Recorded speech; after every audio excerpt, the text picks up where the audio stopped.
It's June palette ranking time, and I have tried some really amazing palettes, and it is these 4 that I will be ranking. Every month is just so different in terms of, do I know exactly where I'm going to rank everything or do I not? And this is definitely one of the ones that I have to really kind of sit down, think about it, think about how many times I wanted to reach for the palette and which place I think they go in. I think some of these are a little bit interchangeable, and none of these palettes are bad palettes. I just want to preface that.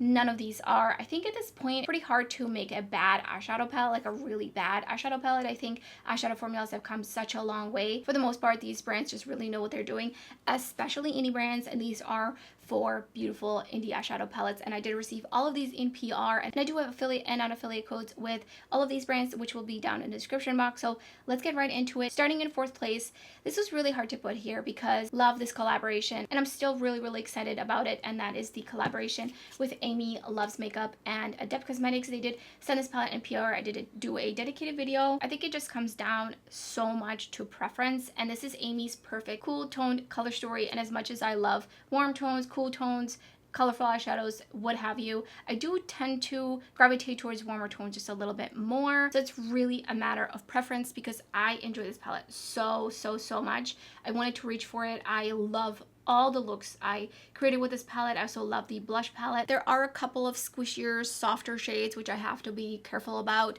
Pisces is such a beautiful multi-chrome shade. It is just spectacular. I can't dupe it, but it is one of the shades that is a little bit more emollient, so I do have a little bit more kind of creasing issues with that one. But I really enjoy this palette, and I love that there's some more iridescent shades. There's some more really beautiful, shiny, metallic shades. There's some more sparkly and metallic shades. So I love that there's a variety of textures. I feel like you get a little bit of everything. You really get a taste for what Adept Cosmetics is really about. I do really enjoy the mattes. I had no issues with the mattes.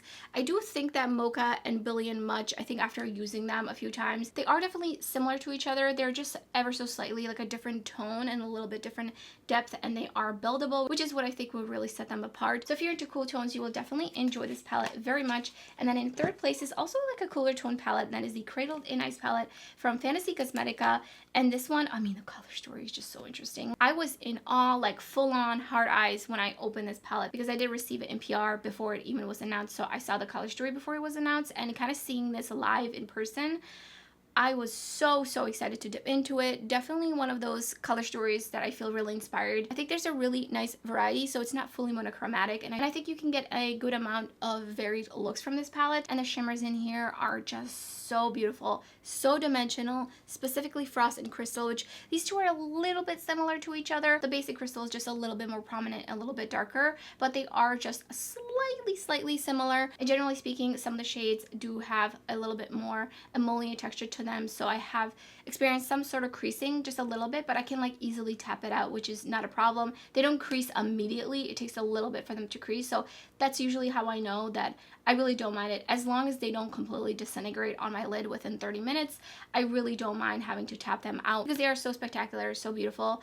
I love this color story, and that's why it's in the 3rd place. It is also a little bit larger of a palette from Fantasy Cosmetica, and I'm so curious to see if they're going to keep doing the slightly larger palettes or if they're gonna go back to doing the 9 pans. I would love to see. I do really enjoy that it is a little bit larger because I think it allows for the color story to be kind of just amped up a little bit more. 2nd and 1st place are very hard, but it really comes down to color story and a variety of mattes essentially. So in 2nd place, I'm putting the Dieverune Dewdrops palette. This is an all shimmer 6-pan palette. It's cutesy little tiny palette, and I think there's a really great variety of colors. I think this is a great kind of more iridescent pastel leaning palette with special shimmers that you can pair with all your other matte. These are also great for one and done shadows. I've definitely worn some of these on their own, and I love them every time I pass by a mirror and I see the flash of the multi-chrome on my lid. It gives me a little hit of serotonin in the moment, but they are a little bit more on the emollient squishy side, so I have experienced some creasing with some of the shades, specifically Plop and Drip, but similarly to the shimmer shades in the Cradled in Ice palette, I'm able to just tap them out throughout the day, so I don't mind as much. And I love that it's just like a tiny little palette. Like, it's so cute, definitely travel friendly. So in 1st place is the Cosmic Dreamer palette from Ensley Cosmetics, and I just there's just so much to do here. I mean, you have blues, you have pinks, you have some more grungy tones, you have some really beautiful sparkly shimmers, but none of the shimmers are overly flaky. I think Stargazer has a little bit more texture to it, but otherwise these are really beautiful, shiny, shifty, dimensional kind of shades. Some of them are not necessarily shifty. Like Lucidity, it doesn't necessarily have a shift, but it just has a little bit of a dimensionality to it. Price-wise, you're getting a lot in this palette. Not only do you have mattes and the shimmers to pair with, but you have a variety of them. You have a variety of colors and tones and things to pair and the kinds of looks that you can create. So it depends on what your ideal value is, but I do think that this one for me just stands out because of the color story, because it is more colorful, but I do think you can create some more neutral looks with this palette as well, which is just, it makes it a really well-rounded color story in the end, and that is why it's in first place. So let me know in the comments below if you were surprised by any of these. What did you think was going to be my #1 palette? I would love to hear your thoughts, and that's everything for this video. If you enjoyed it, don't forget to give it a thumbs up, and thank you so much for watching. I hope to see you next time.